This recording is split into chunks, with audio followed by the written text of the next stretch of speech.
প্রকাশ্যে দেয়া ভারতীয় পররাষ্ট্রমন্ত্রীর এক মন্তব্যে আবারও উত্তপ্ত দক্ষিণ এশিয়ার ভূরাজনীতি। ভারতের প্রখ্যাত বিশ্ববিদ্যালয় আইআইটির শিক্ষার্থীদের সাথে মতবিনিময়ের এক মঞ্চে নিজেদের প্রতিবেশী দেশকে খারাপ বলে ভারতের পররাষ্ট্রমন্ত্রীর মন্তব্যে ছড়িয়ে পড়তে শুরু করেছে কূটনৈতিক চাঞ্চল্য ও জল্পনা কল্পনা। কোন দেশকে উদ্দেশ্য করে দিল্লির এমন কঠোর বার্তা, আর হঠাৎ কেন নতুন এই উত্তেজনা? এনডিটিভির একটি প্রতিবেদন থেকে জানা যায়, নতুন বছরের শুরুতেই 2 জানুয়ারি আইআইটি মাদ্রাজে ছাত্রদের সামনে দাঁড়িয়ে ভারতের পররাষ্ট্রমন্ত্রী এস জয়শঙ্কর প্রতিবেশী দেশ নিয়ে মন্তব্য প্রদান করেন, যেখানে সরাসরি প্রতিবেশী ওই দেশের নাম তিনি উল্লেখ না করলেও ইঙ্গিত ছিল একদম পরিষ্কার। জয়শঙ্কর নিজের বক্তব্যে ভারতের পশ্চিমে অবস্থিত প্রতিবেশীকেই খারাপ প্রতিবেশী বলে উল্লেখ করেন, আর তার এই কথাতেই স্পষ্ট ভারত পাকিস্তানকেই খারাপ প্রতিবেশী দেশ হিসেবে ভাবছে।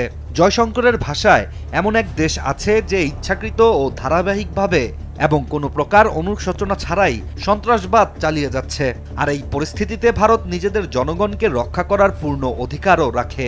জয়শঙ্কর আরও বলেন, ভারত কি করবে আর কি না করবে সেটা ঠিক করার অধিকার বাইরের কারণেই। ভারত কিভাবে আত্মরক্ষার অধিকার প্রয়োগ করবে সেই সিদ্ধান্ত একান্তই ভারতের।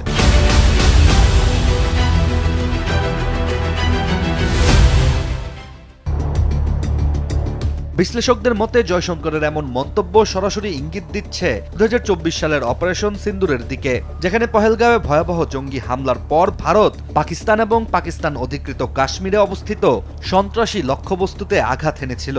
জয়শঙ্করের বক্তব্যে স্পষ্ট, এই ধরনের হামলার জবাব দিতে ভারত ভবিষ্যতেও পিছুপা হবে না। এদিকে শুধু সামরিক প্রতিক্রিয়াই নয়, এবার পানি নিয়েও নতুন করে কড়া বার্তা দিয়েছে দিল্লি, যেখানে সিন্ধু পানি চুক্তি নিয়ে পাকিস্তানের অবস্থানকে কার্যত চ্যালেঞ্জ ছুড়ে দিয়ে জয়শঙ্কর জানান, বহু বছর আগে জল ভাগাভাগির চুক্তি হলেও তার বিনিময়ে যদি দশকের পর দশক সন্ত্রাসবাদ চলে, তাহলে ভালো প্রতিবেশীর সুবিধা পাওয়া যায় না। ফলে পানি চেয়ে প্রতিবেশী দেশ যদি সন্ত্রাসবাদও চালায়, এমন দ্বিচারিতা ভারত আর মানবে না বলেই হুঁশিয়ারি দিয়েছেন এস জয়শঙ্কর। সামরিক ও পানি চুক্তি ছাড়াও এর আগেও নিজের বক্তব্যে পাকিস্তানের সেনাবাহিনীকে পরোক্ষভাবে কাঠগড়ায় তুলেছেন ভারতের পররাষ্ট্রমন্ত্রী।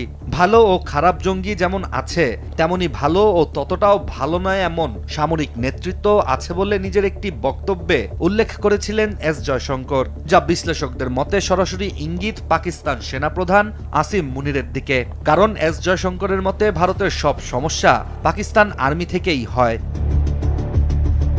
সব মিলিয়ে আইআইটি মাদ্রাজের মঞ্চ থেকে দেয়া এস জয়শঙ্করের এবারের বক্তব্য শুধু একটি ভাষণ নয়, বরং স্পষ্ট রাজনৈতিক বার্তাও, যেখানে প্রতিবেশী দেশ যদি খারাপ হয়, তাহলে সেটির পরিণতিও ওই প্রতিবেশী দেশকেই ভোগ করতে হবে বলেই জানিয়েছেন ভারতের বর্তমান পররাষ্ট্রমন্ত্রী।